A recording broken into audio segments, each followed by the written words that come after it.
আমার বার্থডে শেষ হয়ে গেছে প্রায় 1 মাস হতে যায়, কিন্তু আমার দাদা দিদি আর বন্ধুদের কাছে এখনো আমার বার্থডে শেষ হয়নি। বার্থডে 2 সপ্তাহ পরে আমার দাদা দিদিরা আমার ড্রিম বার্থডে কিভাবে সেলিব্রেট করলো সেটাই তোমাদের সাথে শেয়ার করবো। তো চলো। দিনটা ছিল 30শে আগস্ট, শনিবার। আমি গিয়েছিলাম ক্লাসে প্র্যাকটিস করতে। তো আমি একদমই জানতাম না যে এইসব সেলিব্রেশনের কথা। আমাকে বুঝুং বুঝিয়ে নিয়ে যাওয়া হয়েছিল শঙ্কর মাই। ওখানে গিয়ে দেখি সৌরজদি আর সুরজিৎ এরকম প্রিন্সেসের উইংস নিয়ে এসছে, যেটা দেখে আমার ভীষণ হাসি পাচ্ছিল। আমি তো জানতামই না যেটা আমার জন্যই নিয়ে এসেছে। আমি জিজ্ঞেস করছি কে কার জন্য নিয়ে এসেছে, কি হবে এইসব। ওরা বলছিল যেটা ওর বোনের জন্য নিয়ে আসা হয়েছে। তারপর ফাইনালি যখন কেকটা বার করলো আর ওখানে একটা নেম লেখা ছিল, যেটা ওরা ভালোবেসে আমাকে ডাকে বুটকি, তো সেটাই লেখা ছিল। আমি তখন আমার কাছে কিছু ঝাপসা নয়, সবটা ক্লিয়ার। তো আমি ভীষণ খুশি হয়েছিলাম, কারণ প্রায় 2 সপ্তাহ হয়ে গেছিলো আমার বার্থডে। তারপর ওরা গিয়ে আমার সেলিব্রেশন করছিল। আর সব থেকে বেশি ভালো লেগেছিল তো আমার সেল ফাটানোটা, কারণ আমি একটা নর্মালি রিলস দেখতে দেখতে সুরজিৎকে সেন্ড করেছিলাম যে আমার ড্রিম বার্থডে সেলিব্রেশন, যে আমাকে সেল ফাটিয়ে কেউ উইশ করবে। তো ওটাকে এতটাই সিরিয়াস নিয়েছে যে আমার বার্থডের দিনকেও সেল এনেছিল,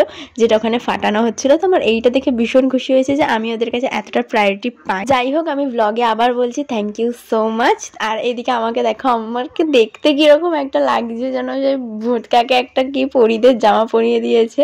পরি তো লাগছেই না, একটা উদ্বাস্তুর মতো লাগছিলাম।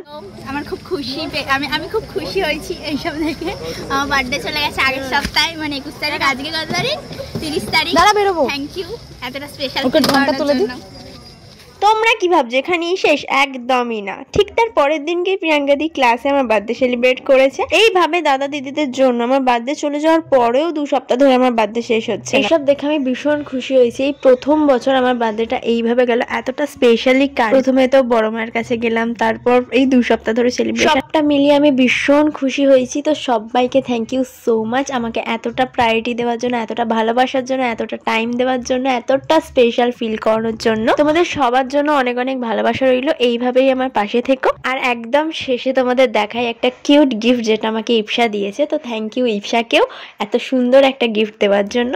তো এইখানেই আমি আমার বার্থডে ব্লগ শেষ করছি, আর কোনো ব্লগ আসবে না। তোমরা আগের বার্থডে ব্লগগুলো যদি না দেখে থাকো তাহলে ঝটপট গিয়ে দেখে নাও। ভিডিওগুলো ভালো লাগলে লাইক কমেন্ট শেয়ার করে দিও। তো দেখা হচ্ছে নেক্সট ব্লগে। টাটা।